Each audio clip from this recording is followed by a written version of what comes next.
हिंदी कक्षा में पुनः आपका स्वागत है। पिछली कक्षा में हमने महात्मा कबीर के बारे में जाना था कि उनका जन्म कैसे हुआ, उनका पालन पोषण कैसे हुआ। उन्होंने सभी जाति और धर्म के लोगों को बराबर माना, समानता का व्यवहार किया, प्रेम की शिक्षा दी और समय का सदुपयोग करना सिखाया। उनके अनुसार जीवन का एक एक क्षण मूल्यवान है और हमें उस मूल्य को समझना है। तो बच्चों, महात्मा कबीर के इस अनमोल ज्ञान को हम अपने जीवन में आत्मसात करें, ऐसी हमारी आपसे अपेक्षा है। अब हम आगे चलते हैं। पाठ 14 जीवन सत्य, महात्मा कबीर के लिखे हुए गुरु महिमा और सुमिरन। दो आपने नीति और प्रेम के दोहे पढ़े, समझे। अब आपका गुरु महिमा। हमने आपको पहले भी बताया था कि गुरु से संबंधित दोहों में कबीर की समानता कोई नहीं कर सकता।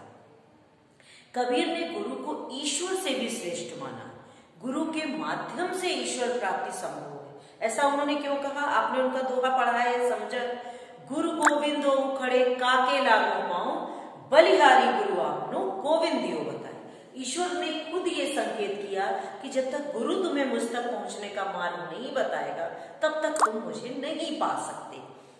इसलिए वे उनका कहना है कि गुरु के कठोर वचन ही, जैसे हम आपको डांटते हैं, चिल्लाते हैं, कई बार आपको प्रताड़ना में थप्पड़ भी लगा दिया जाता है, लेकिन बच्चों ये आपके प्रति कोई बुरी भावना नहीं होती है। कोई भी टीचर, गुरु आपके हित की चाह करता है। जैसे घड़े को बनाते समय कुंभकार क्या करता है? अंदर हाथ लगाए रहता है और ऊपर से हथौड़े से उसको ठोक ठोक कर बराबर करता है। वैसे ही छात्रों के प्रति जो शिक्षक का, जो शिक्षिका का व्यवहार है, जो गुरु का व्यवहार है, वो गुरु कुम्हार की तरह ही है। उस कुम्हार की तरह है कि जो अंदर से हित का भाव समझकर ही डांटता है, चिल्लाता है और बच्चों का हित चाहता है। तो शिष्य के जो दोष हैं, अगर हम आपकी मात्रा नहीं काटेंगे तो आप मात्राओं का ज्ञान कैसे प्राप्त करोगे? अगर हम आपको गलत पढ़ रहे हो और सही नहीं बताएंगे, टोकेंगे नहीं, तो आप सही पढ़ना कैसे सीखोगे? तो गुरु शिष्य के अवगुणों को दूर करता है और उसे सर्वगुण संपन्न बनाता है।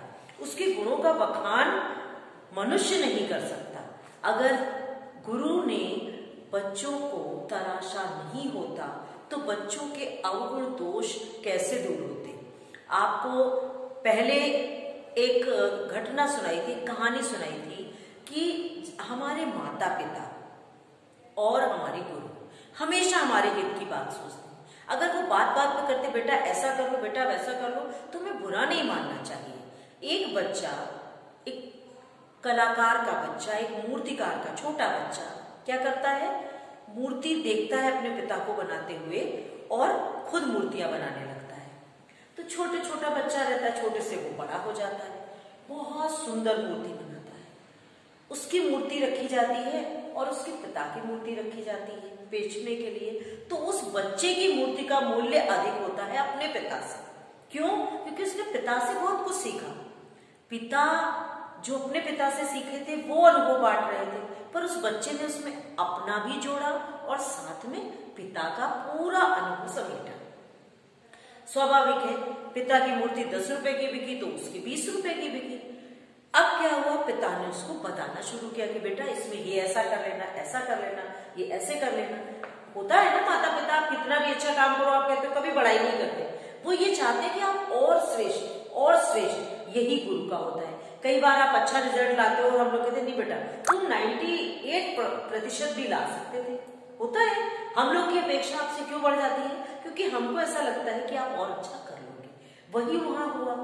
वो पिता उन्हें समझाते रहे, उसने अपना सुधार किया, मूर्ति उसकी और अधिक बिकी और अधिक बिकी। लेकिन ज्यादा दिन तक टोक टाक बच्चे सहन नहीं करते। आजकल तो आप सुनते हो कितनी घटनाएं हो जाती हैं, बच्चे बुरा मान जाते हैं माता पिता की बात का, गुरु की बात का, और आत्महत्या तक करने को तैयार हो जाते हैं। तो ये चीज अच्छी नहीं है। गुरु हमेशा अपने शिष्य को तराशना चाहता है, समझाना चाहता है। तो वही उस बच्चे ने जब देखा कि उसकी मूर्ति 100 रुपए की बिकी और उसके बाद उसके पिता उसको टोक रहे हैं, तो उन्हें कहा कि पिताजी आपकी मूर्ति से तो मेरी मूर्ति इतनी मूल्यवान है, फिर भी आप मुझे टोके चले जा रहे हैं। बोले बेटा मैं अब नहीं टोकूंगा, तुम सुन नहीं सकते, अपनी कमियां नहीं सुन सकते, इसलिए अब मैं तुम्हें नहीं टोकूंगा। उसकी मूर्ति उसके बाद स्थिर हो गया मूल्य और उसकी मूर्ति उससे अधिक मूल्य की नहीं बिकी। तो बच्चों, टीचर और माता पिता का टोकना कभी बुरा नहीं मानना चाहिए। दूसरा, इसमें लास्ट जो दोहे हैं वो है कि दुख में पड़ा व्यक्ति ईश्वर का स्मरण करता है, पूजा भजन कीर्तन करता है और जैसे ही सुख आता है वो ईश्वर को भूल जाता है। तो मन को ईश्वर में लगाना है। संसार तो मिथ्या आडंबर है।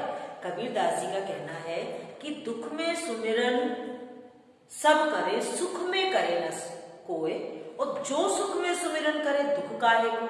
कि अगर हम सुख में ईश्वर को याद करेंगे, हम सुख में भी सबके अच्छे कल्याण की भावना रखेंगे, सबका भला सोचेंगे, ईश्वर को याद करेंगे, तो हमारे जीवन में दुख नहीं आएंगे।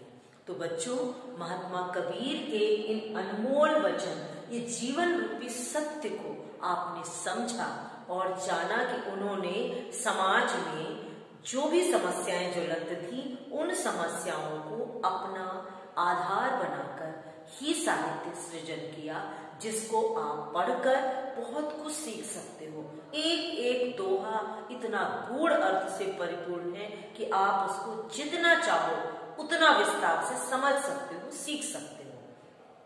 धन्यवाद।